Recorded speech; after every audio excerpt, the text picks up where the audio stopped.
Hi everyone, this is Parul, your faculty of reasoning. I welcome you all on Puzzle Pro. आप सभी यहाँ screen पर देख पा रहे हैं हम लोग आज के सेशन में किस चीज के बारे में बात करने वाले हैं। आपके 2023 बैंक एग्जामिनेशंस को लेकर कुछ बातें करने वाले हैं हम लोग। तो काफी सारी गुड न्यूज हैं जो अभी फर्दर जैसे जैसे सेशन चलता जाएगा जो मैं आपको देती जाऊंगी। बहुत सारे आप सभी स्टूडेंट्स के डाउट्स हैं, क्वेश्चंस हैं, तो मैं आप सभी के डाउट्स क्लियर करने के लिए आई हूँ। बेसिकली आज के वीडियो में, आज के सेशन में हम लोग 3 चीजों की बात करने वाले हैं। आपके सीईटी को लेकर क्या अपडेट है, नंबर ऑफ वैकेंसीज और डेट शीट, ठीक है, इन सब चीजों के बारे में हम लोग बात करने वाले हैं।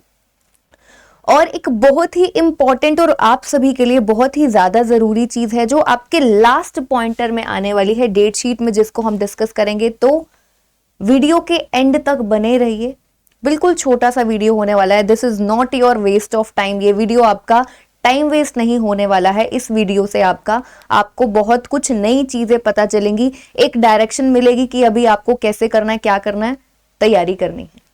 ठीक है, चलिए तो हम लोग स्टार्ट करते हैं अभी आज के सेशन को।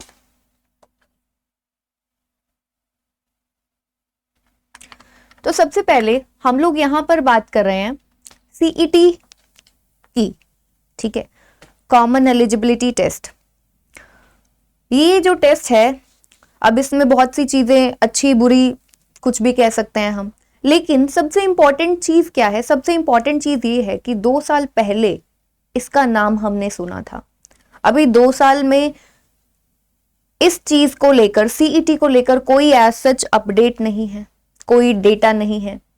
तो हम लोग कह सकते हैं कि कोई प्रोजेक्शन अभी नहीं नजर आ रहा, कोई प्रोजेक्शन नहीं है इसका, ठीक है, ना कोई डेटा है, ना कोई अपडेट है। तो हम क्या करें?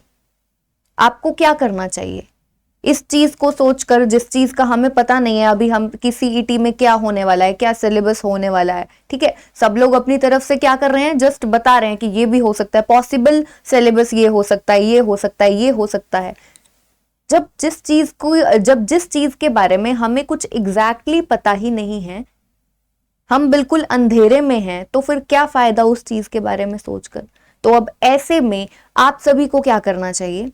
आप सभी को जो आपका ऑलरेडी पैटर्न एक चल रहा है, उसी पैटर्न को फॉलो करते हुए आप अपने बैंक एग्जाम्स की तैयारी करें। अभी सीईटी के बारे में ना सोचें, जब होगा तब उसका और भी जो अपडेट्स होंगी, सीईटी में क्या आएगा क्या नहीं आएगा, उन सब चीजों के बारे में भी हमें तभी पता चलेगा। अभी कुछ हमारे पास अपडेट नहीं है, तो जो आपका पुराना पैटर्न जैसा चल रहा है, जैसे आप फॉलो करते आ रहे हैं, उसी को फॉलो कीजिए और अपनी तैयारी को जारी रखिए, कंटिन्यू रखिए, ठीक है। तो सीईटी का तो अभी यही है, एज सच कोई अपडेट है नहीं हमारे पास। चलो तो अभी हम लोग आगे नेक्स्ट पॉइंटर की बात करते हैं, जो कि सबसे ज्यादा, मतलब क्या ही बोले, सबसे ज्यादा इंपॉर्टेंट है। जैसे ही नोटिफिकेशन आता है, सबसे पहले हमारी नजर कहां जाती है? नंबर ऑफ वैकेंसीज कितनी है, जनरल की नंबर ऑफ वैकेंसीज कितनी है, मेरी वाली कितनी है, हमारी स्टेट में कितनी वैकेंसीज हैं। अगर क्लर्क का पेपर दे रहे हैं तो सबसे पहले हमारा ध्यान यही जाता है ना, हमारी नजरें, हमारी आंखें इसी चीज को ढूंढ रही होती हैं, वैकेंसीज कितनी है भाई। तो अगर हम इस ईयर की बात करें 2022, तो लगभग 40,000 से ज्यादा, ठीक है, 40,000 से ज्यादा हमारे पास वैकेंसीज थी, ठीक है। बैंक ने जो वैकेंसीज निकाली है कितनी, 40,000 से ज्यादा, 40,000 से ज्यादा। और पिछले 3 क्वार्टर्स का, लास्ट 3 क्वार्टर्स का डेटा हमारे पास है, हमें पता है कि जो बैंक्स हैं वो प्रॉफिट में चल रहे हैं, है ना।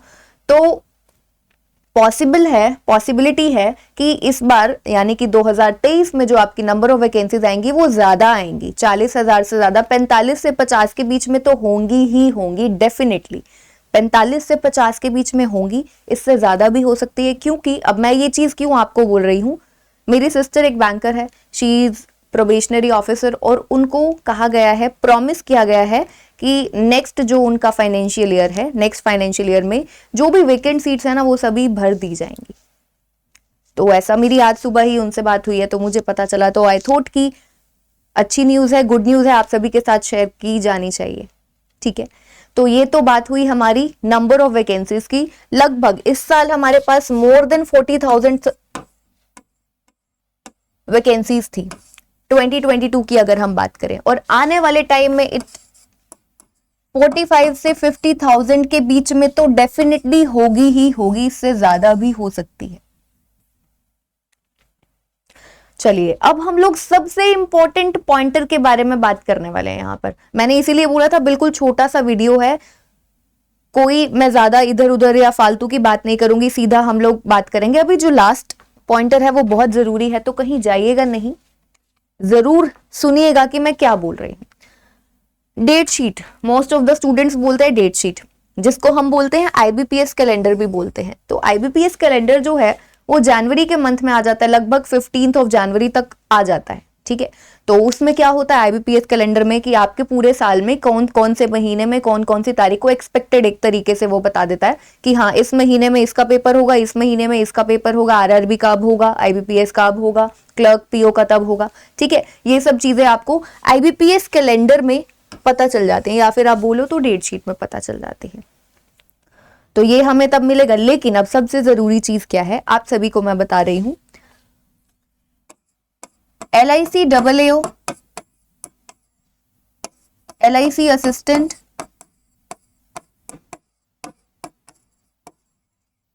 एंड RBI असिस्टेंट, ये जो आपके एग्जाम्स हैं तीनों के तीनों, ये जो आपके एग्जाम्स हैं तीनों के तीनों एग्जाम्स, ये आपके मार्च से पहले 2023 मार्च से पहले पहले होने हैं, ये कहा गया है, ठीक है। ये आउट हुआ है। सो आप बिल्कुल निश्चिंत हो जाइए। अभी ऐसा नहीं है कि अच्छा अभी SBI PO हमारा इस साल का लास्ट एग्जाम है तो इसके बाद अभी हमारे पास कुछ है नहीं करने को, पता नहीं अगला पेपर कब आएगा, अगली नोटिफिकेशन कब आएगी, किसकी नोटिफिकेशन आएगी, पहले RRB की आएगी या फिर IBPS क्लर्क PO की आएगी, किसकी आएगी। तो अभी आप किसी चीज की टेंशन मत लीजिए। देखो कभी भी ना, अब आगे फ्यूचर में क्या होगा टेंशन लेनी चाहिए, डेफिनेटली होनी चाहिए, ठीक है। आपको आगे का सोचकर ही आज अपने प्रेजेंट में आप मेहनत कर सकते हो, बिल्कुल ये चीज सही है। लेकिन आगे का सोचकर बिल्कुल अगर आप टेंशन ले लो और टेंशन के मारे कुछ ना करो, वो चीज गलत हो जाती है। तो इसीलिए अब जैसा कि बहुत से स्टूडेंट्स ऐसे हैं कि अरे मेरा तो सारे के सारे पेपर्स हो गए, SBI PO तो वैसे भी डिफिकल्ट होता है, मुझसे होगा नहीं। नहीं, ऐसा मत सोचो। अगर ऐसा सोचोगे तो कभी जिंदगी में आगे बढ़ ही नहीं पाओगे। मेहनत करनी है, मेहनत से कभी पीछे नहीं हटना है। तो अभी मैं आपको बता रही हूँ LIC AAO, LIC assistant and RBI assistant का जो एग्जाम है वो मार्च से पहले पहले होना है। तो आपके पास टाइम है और आप इतने टाइम से तैयारी भी कर रहे हो, काफी कुछ आपको पता है, सिमिलर भी होता है ना। तैयारी फॉरवर्ड कीजिए, इनके एग्जाम्स हैं ये दीजिएगा, ठीक है। चलो, तो ये इंपॉर्टेंट चीजें थी। आप 2023 में किस तरीके, देखो तैयारी तो किसको करनी है, आपको करनी है। जो आपके टीचर्स हैं, जो आपके एजुकेटर्स हैं, वो आपको हेल्प कर सकते हैं, आपको समझा सकते हैं, पढ़ा सकते हैं, कॉन्सेप्ट क्लैरिटी में, कॉन्सेप्ट बिल्डिंग में आपकी हेल्प कर सकते हैं, आपको प्रैक्टिस के लिए क्वेश्चंस दे सकते हैं, कंटेंट दे सकते हैं। लेकिन मेहनत किसको करनी है, आपको करनी है। आपके हिस्से की मेहनत कोई और नहीं कर सकता, आपका पेपर कोई और नहीं दे सकता, आपका पेपर आपको ही देना है। तो मेहनत आपको करनी है। ये कुछ चीजें थी जो काफी सारे स्टूडेंट्स के डाउट थे कि CET का क्या है, अभी तक कोई अपडेट नहीं है। नंबर ऑफ वैकेंसीज, बच्चों निश्चिंत रहो, नंबर ऑफ वैकेंसीज अच्छी होंगी। और एक बात, मैंने एक सेशन था, अभी कल ही एक वीडियो अपलोड हुआ जिसमें मैंने आपको बताया है, एक क्लास में 30 बच्चे हैं, सभी के सभी बच्चे फर्स्ट तो नहीं आ जाते, कोई होता है फर्स्ट होता है, कोई लास्ट पोजीशन पर भी आता है, कोई सेकंड लास्ट पोजीशन पर भी आता है, किसी का रैंक 10th भी आता है। क्यों? क्योंकि सब लोग, जो बच्चा फर्स्ट आता है उसके जितनी मेहनत नहीं करते। ये चीज आपको याद रखनी है। लेकिन अगर आपको फर्स्ट आना है, एग्जाम्पल दे रही हूं, अगर आपको बैंकर बनना है तो आपको उस लेवल की मेहनत करनी पड़ेगी और वो आप ही को करनी। सो आई होप अभी आज के सेशन में इतना ही। आई गेस कि सभी इंपॉर्टेंट चीजें थी, आप सभी के डाउट्स थे अभी क्लियर हो गए होंगे। तो अभी इसके बेसिस पर आपको आगे अपनी मेहनत को मूव फॉरवर्ड करना है, रुकना नहीं है, मेहनत करनी है, ठीक है। चलिए मिलते हैं फिर हम लोग इसी तरीके से नेक्स्ट सेशन में। Take care everyone.